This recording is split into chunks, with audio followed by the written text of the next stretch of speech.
नमस्कार दोस्तों, आपका स्वागत है मनोरमा सकलानी यूट्यूब चैनल पर। आज हम डिस्कस करेंगे एक ऐसा टॉपिक जो इंटरनेशनल रिलेशन के कंटेक्स्ट में जो है काफ़ी इम्पॉर्टेंट है, और वो है साइंड बट नॉट रेटिफाइड। ये कंसेप्ट को समझना जो है हमारे एग्ज़ाम के लिए ज़रूरी है, क्योंकि कई इंटरनेशनल ट्रीटीज़ और कन्वेंशन पर इंडिया और दुनिया भर के कंट्रीज़ का रिस्पॉन्स इसी पे डिपेंड करता है। इस वीडियो में हम इन डेप्थ एनालिसिस करेंगे कि इसका क्या मतलब है, क्यों कंट्रीज़ जो हैं कुछ ट्रीटीज़ को सिर्फ साइन करते हैं लेकिन रेटिफाई नहीं करते, और इसका ग्लोबल रिलेशन पर जो है क्या इम्पैक्ट होता है। सबसे पहले बात करेंगे what is signing a treaty. जब एक कंट्री किसी इंटरनेशनल ट्रीटी या कन्वेंशन को जो है साइन करती है, इसका मतलब है कि वो कंट्री उस ट्रीटी को जो है ऑफिशियली जो है एक्सेप्ट कर रही है as a part of international law. Signing एक डिप्लोमेटिक जो है गेस्चर होता है जो दिखाता है कि वो कंट्री उस ट्रीटी के प्रिंसिपल के साथ जो है एग्री करती है, लेकिन साइनिंग का मतलब ये नहीं होता कि वो ट्रीटी तुरंत जो है कंट्री के इंटरनल लॉज का जो है हिस्सा बन जाएगी। अब देखते हैं रेटिफिकेशन क्या होता है। रेटिफिकेशन एक फॉर्मल प्रोसेस है जिसमें कंट्री का नेशनल लेजिस्लेचर या गवर्निंग बॉडी जो है उस ट्रीटी को जो है अप्रूव करती है। इसके बाद वो ट्रीटी जो है लीगली बाइंडिंग बन जाती है और उस कंट्री के डोमेस्टिक लॉज का जो है हिस्सा बन जाती है। इसका मतलब है कि जब तक ट्रीटी रेटिफाई नहीं होती तब तक वो कंट्री जो है टेक्निकली उस ट्रीटी से बाउंड नहीं होती। अब देखते हैं कि क्यों कुछ कंट्रीज जो है साइन तो कर देती हैं बट ट्रीटी को जो है रेटिफाई नहीं करती। तो उसके कई कारण हैं। पहला है domestic legal and political reasons. कई बार कोई ट्रीटी साइन करना तो आसान होता है, लेकिन उसे रेटिफाई करना जो है मुश्किल होता है, क्योंकि डोमेस्टिक लॉज को जो है चेंज इसमें क्या है करना पड़ता है। एग्जाम्पल है comprehensive test ban treaty, that is CTBT, जिसमें जो है कई कंट्रीज ने साइन किया लेकिन अपने इंटरनल लीगल फ्रेमवर्क के चेंजेस जो है नहीं कर पाए, इसलिए उसे जो है रेटिफाई नहीं कर सके। दूसरा है स्ट्रेटेजिक और डिप्लोमेटिक रीजंस। कई कंट्रीज ट्रीटीज साइन तो कर देती हैं लेकिन रेटिफिकेशन को जो है होल्ड पर रख देती हैं, ताकि उन्हें जो है डिप्लोमेटिक एडवांटेज मिल सके या किसी स्पेसिफिक कंडीशन को पूरा होने का वो वेट कर सकें। एग्जाम्पल है क्योटो प्रोटोकॉल, जिसे जो है USA ने साइन किया लेकिन कभी जो है रेटिफाई नहीं किया, क्योंकि उसे लगता था कि ट्रीटी के जो है इकोनॉमिक कॉन्सिक्वेंसेज जो हैं उसके इंटरेस्ट के खिलाफ हैं। अगला है इंटरनेशनल प्रेशर एंड रेपुटेशन। कभी कभी कंट्रीज जो है अपने इंटरनेशनल इमेज को मेंटेन करने के लिए जो है ट्रीटीज साइन कर लेती हैं, लेकिन इंटरनल पॉलिटिकल या इकोनॉमिक कंसर्न की वजह से जो है उसे रेटिफाई नहीं करती। ये एक डिप्लोमेटिक टूल भी होता है। एग्जाम्पल है Rome statute of the international criminal code, जिसे जो है कई बड़े कंट्रीज ने जो है साइन किया लेकिन डोमेस्टिक ऑपोजिशन या कंसर्न्स की वजह से जो है रेटिफाई नहीं किया। अब देखते हैं कुछ की इंटरनेशनल ट्रीटीज जिनको जो है साइन किया गया लेकिन रेटिफाई नहीं किया गया। तो पहला है comprehensive nuclear test ban treaty. CTBT को बनाया गया था न्यूक्लियर वेपन टेस्ट को जो है रोकने के लिए। 1996 में जो है इसे ओपन किया गया साइनिंग के लिए।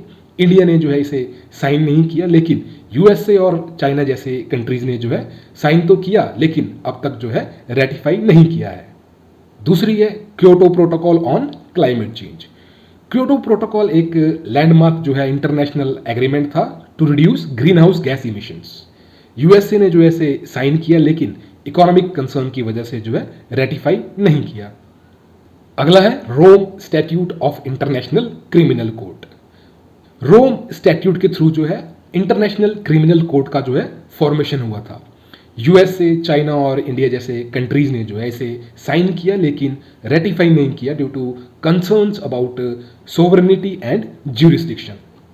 अब थोड़ा पर्टिकुलर इंडिया के ऊपर फोकस करते हैं। इंडिया ने जो है CTBT साइन नहीं किया क्योंकि उसे लगता है कि ये ट्रीटी जो है डिस्क्रिमिनेटरी है और नॉन न्यूक्लियर कंट्रीज को जो है डिसएडवांटेज में जो है रखती है।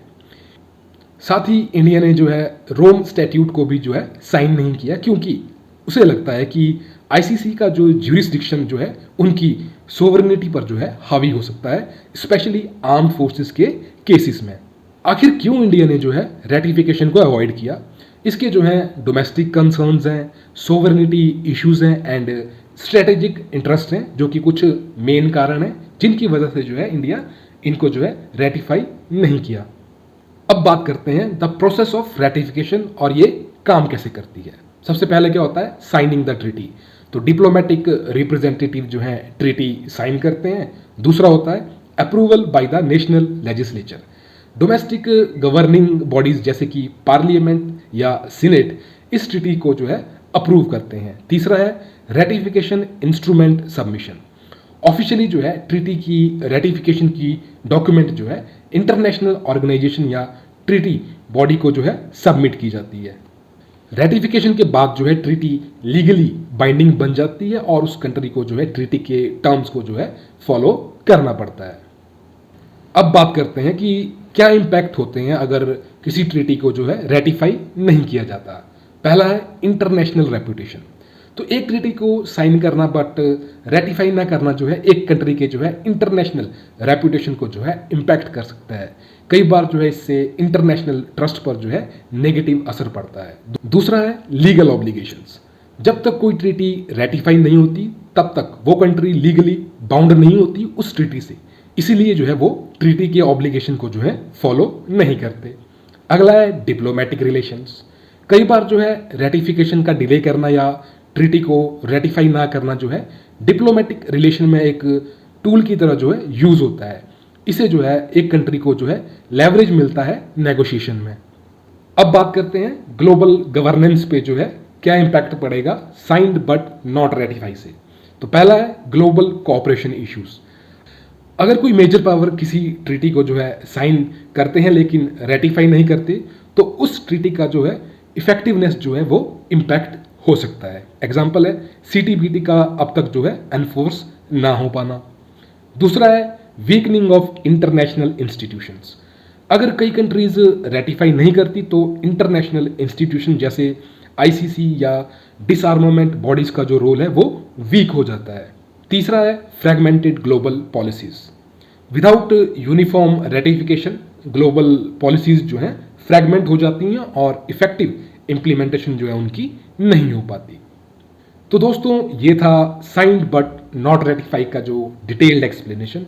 आपने समझा कि कैसे इंटरनेशनल ट्रीटीज पर जो है कंट्रीज का अप्रोच डिफरेंट होता है और इस कंसेप्ट का जो है डिप्लोमेटिक और लीगल सिग्निफिकेंस क्या है। यूपीएससी के लिए ये टॉपिक जो है काफ़ी इंपॉर्टेंट है, स्पेशली इंटरनेशनल रिलेशन सेक्शन में। अगर आपको ये वीडियो पसंद आई तो लाइक और शेयर करना मत भूलिए और मनोरमा सकलानी यूट्यूब चैनल को जो है ज़रूर सब्सक्राइब करें फॉर मोर डिटेल्ड कंटेंट। धन्यवाद। जय हिंद।